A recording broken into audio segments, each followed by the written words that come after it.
All right, before we begin today's video, just a couple of housekeeping announcements. Firstly, a little explanation and an answer to a question I was recently asked.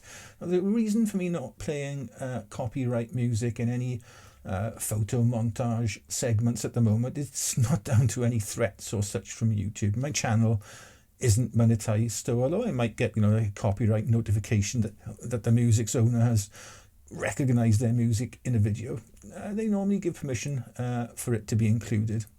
The only time permission has been flatly refused and I've had to take down or change a video because of it was when I tried to include a track by AC/DC and then one by the Eagles, both of whom were quite nasty about the whole thing with legal threats, etc.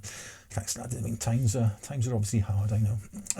No, the reason is that at the moment some, not all, but just a few copyright owners are not allowing their music to be played in certain regions of the world. Now, while I abhor what's happening in the world right now, none of it is the fault of the normal person on the street. So why should they be stopped from enjoying, the cultural content put out here at whilst towers? Now, I know from my analytical things that I got viewers from all over the world, so I want everybody to be able to see all the videos. And secondly, I must apologise for not getting a video out on Saturday. Now, I did explain at the start of the year that things might look a little bit different on the video volume front this year, and at the moment I am struggling with some myeloma related issues. Now, the main one, though, and one I've had as a companion forever, it seems, is fatigue.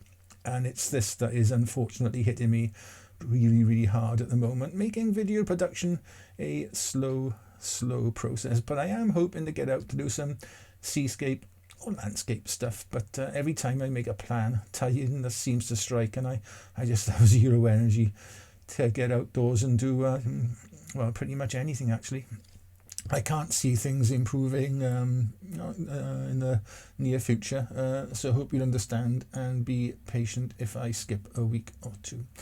I hate not meeting my uploading schedule, especially as I know from many messages I receive that people in a similar situation to me, perhaps with chronic illness or can't get outdoors, they do find them a help, but sadly it's unavoidable as things stand. Anyway, thank you for listening to this public service announcement. Now, on with its extremely exciting video.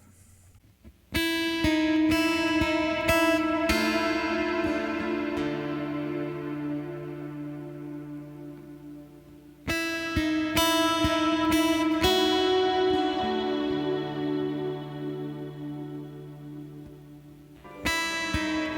did I say? During the meanwhilest. No.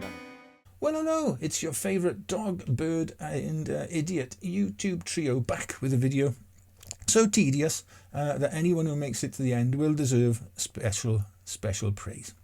And the subject of this week's Borefest is camera accessories.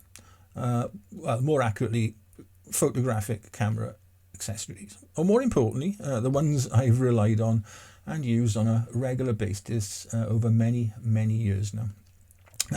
I'm sure as fellow photographers you all have your favourite little accessories and gizmos, and I'm also absolutely certain you've bought stuff in the past that at the time you thought would transform your image making, but after one or two uses were consigned to that bottom drawer, or even worse, landfill. Anyway, these are the things that for me at least survived those early tentative uses and are now a staple in my photographic life. Oh, by the way, I'm not going to cover things like the obvious, so no cameras, lenses, flash guns or the like. Maybe one flash gun, maybe, or bags, things like that. But there may be a bag announcement later this week. Anyway, first up is the Peak Design. That's the whole system, really. I'm sure you've seen these little button-like things attached to loads of cameras. Well, these are the things that fit into Peak Design camera straps or cuffs, things like that. They provide a means for really rapid deployment of a strap or a wrist cuff, and despite their appearance, really very tough and durable, and certainly strong enough to hold heavy camera gear safely. I would trust my equipment to them 100%.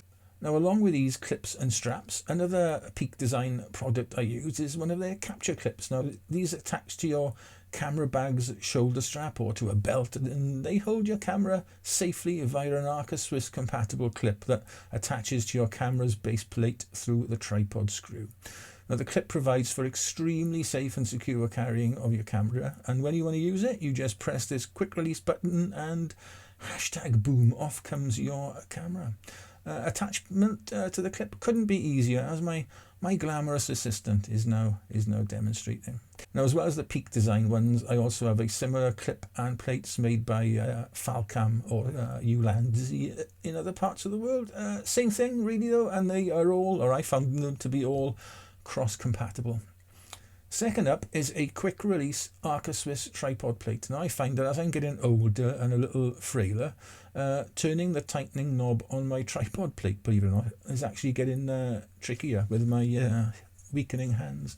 Now, this replacement plate, mine is made by a company called Andoa, but there are others available, makes placing my camera on and taking it off my tripod much easier, as you can see. It also gives a visual confirmation that your camera is securely attached to the tripod. You can see because the clip is closed. Next is another camera / tripod interface attachment, and it's an L bracket. And I got 3 of these, all made by a 3-legged thing, including one with a built-in Peak Design plate actually. Now, I find such a bracket invaluable in moving my camera from landscape to portrait orientation and back again, and it means that your tripod's head can remain in place and you just have to release it from the head and switch it around, as my oh so glamorous assistant is again demonstrating as I speak. Now, I've recently started using this alternative type of bracket for some shots, which is especially useful when using my camera low to the ground on my tripod's inverted center column. It does pretty much the same job as an L bracket though. It means your camera can be rotated without removing it from your tripod at all, so a little bit safer in that regard, especially if you are accident prone. Now, the only issue with generic brackets is that they can cover battery doors or other covers on your camera. This can be overcome, however, by buying one specifically designed for your particular camera make and model. Now, to keep all these brackets and clips nice and tight, I have this small rig multi-tool, a gift from Lisa a couple of Christmases ago, and it is a really well-made piece of equipment with all the Allen key sizes you might need, along with a Torx bit and a flat blade screwdriver as well.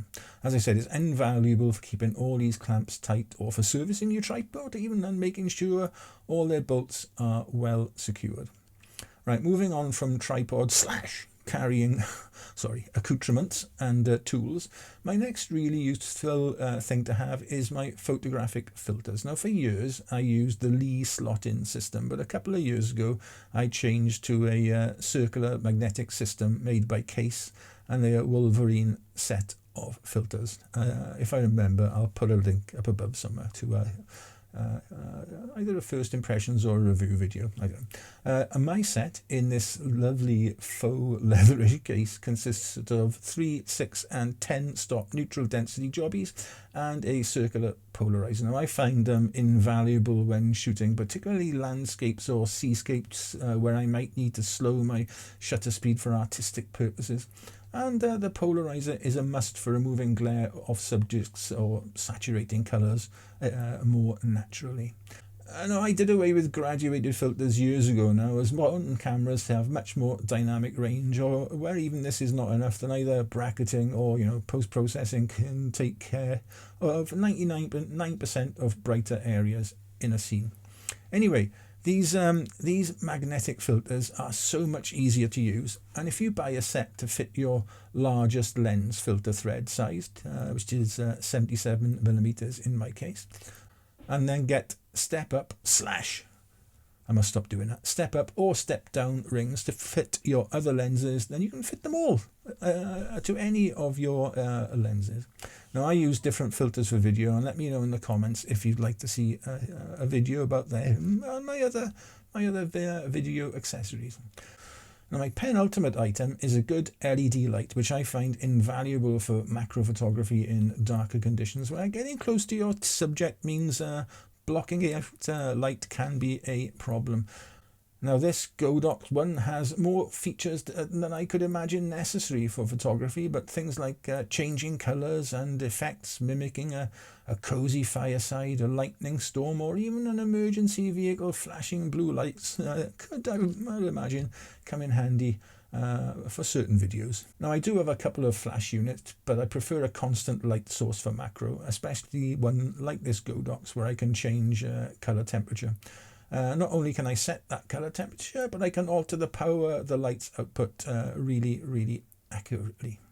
Now this model has a screw thread for attaching to a small tripod, and I use this Manfrotto Pixie and a small Rig Mini ball head, and I got a few of these. They're really quite handy to hold it if I haven't got a Griswold with me, that is. And that brings me on to my final pick, and that is a Griswold. If you have no idea what one is, then it's simply either my wife Lisa or my daughter Beth. And they are incredibly handy for carrying heavy cameras, bags and tripods, as well as spotting compositions. Well, the younger one is, with her younger eyes anyway.